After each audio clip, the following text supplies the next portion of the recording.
सगगुजेदगी, इस बीमारी को इंग्लिश में रेबीज कहा जाता है। ये बीमारी एक वायरस से होती है और इस वायरस को रेबीज के वायरस के नाम से सारी दुनिया जानती है। ये बीमारी जूनोटिक है और जूनोटिक का मतलब है जानवरों से फैलने वाली, और खास तौर पर रेबीज की अगर हम बात करें तो ऐसे पिस्तानीय जानवर, मतलब जो अपने बच्चों को दूध पिलाते, ऐसे पिस्तानीय जानवर जो रेबीज से मुतासिर हैं, उनके काटने से अगर इंसान को ये जानवरों ने काटे तो ये बीमारी के वायरस इंसान के जिस्म में मुंतकिल होते। लेकिन काटने वाले जानवर में दो बातें होना जरूरी है। पहली बात तो पिस्तानिया होना चाहिए और दूसरी बात वो रेबीज से मुतासिर होना चाहिए। यह बीमारी का फैलाव, ये बीमारी जूनोटिक है। अब बीमारी की अलामतें। अब आप पिस्तानिये तो जानवर आपको पहले से मालूम है, जैसे कुत्ता, बिल्ली, बंदर, खरगोश, इंसान वगैरह, यह है पिस्तानीय जानवर। अब बीमारी की अलामतों की बात करते हैं। मरीज को 2 हफ्तों से ज्यादा अरसे तक बुखार रहता, ये पहली अलामत है। दूसरी अलामत है जहां पर जानवर काटता उस जगह पर मरीज को ज्यादा दर्द होता। अगली अलामत पानी से डर, इसको इंग्लिश में बोलते हाइड्रोफोबिया। मरीज पानी से डरता और वो पानी से इस कदर डरता कि वो पानी का इस्तेमाल नहीं कर पाता। और ये बीमारी की सबसे ज्यादा अहम अलामत यही है, पानी से डर। इसके अलावा भूख ना लगना, कमजोरी आ जाना,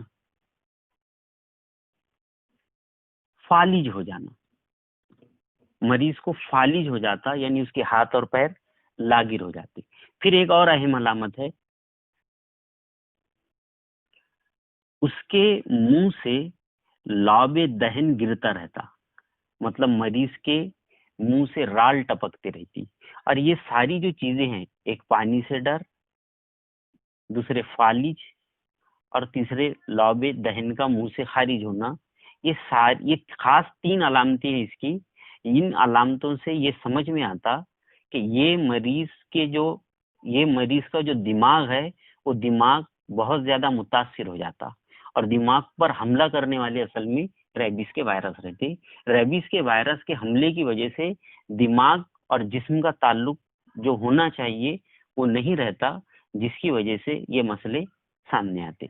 इसके अलावा नजर का धोखा होता, उसको जो सामने मंजर नहीं रहता वो भी मंजर उसको दिखाई देता, यानी उसको गलत नजर आता, नजर का धोखा।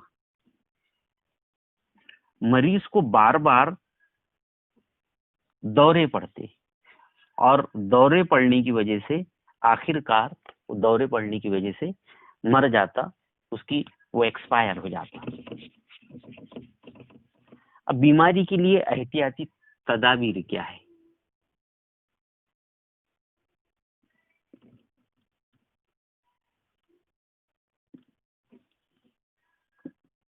अगर आपके घर पर कोई पालतू जानवर है और वो पिस्तानिया है, जैसे बिल्ली, कुत्ता, बंदर, खरगोश वगैरह, अब इनके काटने से ये बीमारी हो सकती है।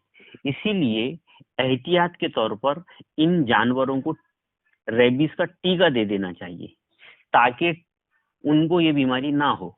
अगर उनको ही ये बीमारी नहीं हुई तो उन्होंने अगर मुस्तकबिल में आपको काट भी दिए तो आपको रेबीज का खतरा नहीं के बराबर होगा।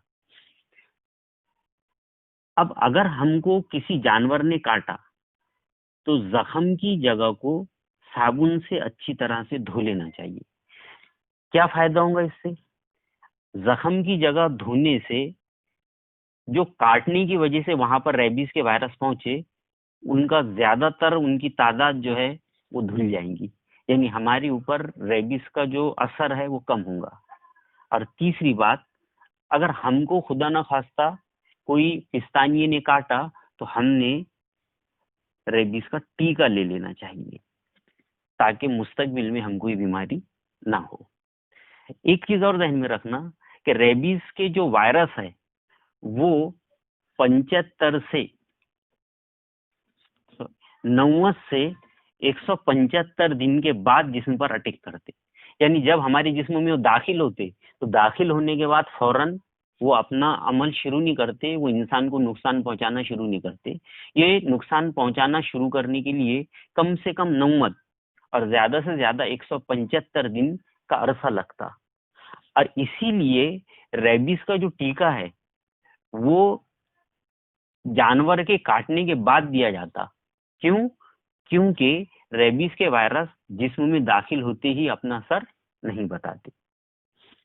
तो ये है रेबीज के लिए एहतियाती तदाबीर।